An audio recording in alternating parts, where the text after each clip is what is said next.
ഒരു കുഞ്ഞു കഥ പറയാം. ഒരു ദിവസം ഒരു യുവ വിദ്യാർത്ഥി ഒരു ജ്ഞാനിയായ സന്യാസിയെ സമീപിച്ചു. ഗുരുവേ, ആളുകളുടെ വാക്കുകളും പെരുമാറ്റവും ഓർത്ത് വേദനിക്കാതിരിക്കാൻ ഞാൻ എന്തു ചെയ്യണം?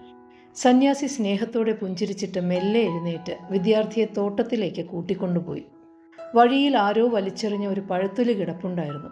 അത് ചൂണ്ടി അദ്ദേഹം ചോദിച്ചു, ഈ പഴത്തൊലി ഇവിടെ ഇട്ടത് നീയാണോ? അല്ല ഗുരുവേ, വിദ്യാർത്ഥി പറഞ്ഞു. സന്യാസി ചോദിച്ചു, അപ്പോൾ ആരെങ്കിലും ഇത് ചവിട്ടി വീണാൽ ആ സമയത്ത് അവിടെ നീയും ഉണ്ടായിരുന്നു എന്നതുകൊണ്ട് മാത്രം നീ അതിനുത്തരവാദിയാകുമോ? വിദ്യാർത്ഥി അല്പം ആശയക്കുഴപ്പത്തിലായി.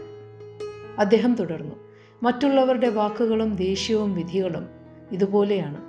അത് അവരുടെ ഭയം, വേദന, അനുഭവങ്ങൾ എന്നിവയുടെ പ്രതിഫലനങ്ങളാണ്. അത് നിനക്കുള്ളതല്ല. അദ്ദേഹം ചെളിവെള്ളം നിറഞ്ഞ ഒരു പാത്രം എടുത്ത് മുന്നോട്ട് നീട്ടി. ആരെങ്കിലും ഇത് നിനക്കുള്ളതാണെന്ന് പറഞ്ഞാൽ നീ ഇത് കുടിക്കുമോ? വിദ്യാർത്ഥി നിഷേധത്തിൽ തലകുലുക്കി. ഇത് നീ കയ്യിൽ വാങ്ങിയാൽ പോലും ഇത് നിന്റേതല്ല. അദ്ദേഹം തുടർന്നു, നിന്റേതായിരിക്കുന്നത് നിന്റെ ഉദ്ദേശങ്ങളും പ്രവൃത്തികളും മൂല്യങ്ങളുമാണ്. മറ്റുള്ളവരുടെ പ്രതീക്ഷകളും കുറ്റപ്പെടുത്തലുകളും അവരുടെ മനസ്സിലെ കലാപങ്ങളും അവരുടേത് മാത്രമാണ്. അതൊരിക്കലും നിന്നെ ബാധിക്കുന്നില്ല. ഓർക്കുക, പലപ്പോഴും നമ്മൾ വിഷമിക്കുന്നത് നമ്മുടെ തെറ്റുകൾ കൊണ്ടല്ല, മറ്റുള്ളവരുടെ പ്രതീക്ഷകൾ നിറവേറ്റാൻ കഴിയാത്തത് കൊണ്ടാണ്. നമ്മുടെ ഉദ്ദേശങ്ങളും പ്രവൃത്തികളും മൂല്യങ്ങളും നമ്മുടെ സ്വന്തമാണ്, ഉത്തരവാദിത്തമാണ്. അത് നമുക്ക് നിയന്ത്രിക്കാം. പക്ഷേ മറ്റുള്ളവരുടെ കാഴ്ചപ്പാടുകൾ അവരുടേത് മാത്രമാണ്. അതിനെല്ലാം മറുപടി പറയേണ്ടതില്ല.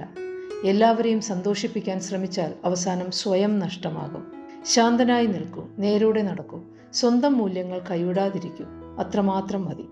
ആരെങ്കിലും പറഞ്ഞ വാക്കുകൾ മനസ്സിനെ വേദനിപ്പിക്കുമ്പോൾ സ്വയം ചോദിക്കൂ, ഇത് വാസ്തവത്തിൽ എനിക്ക് ചുമക്കാനുള്ളതാണോ?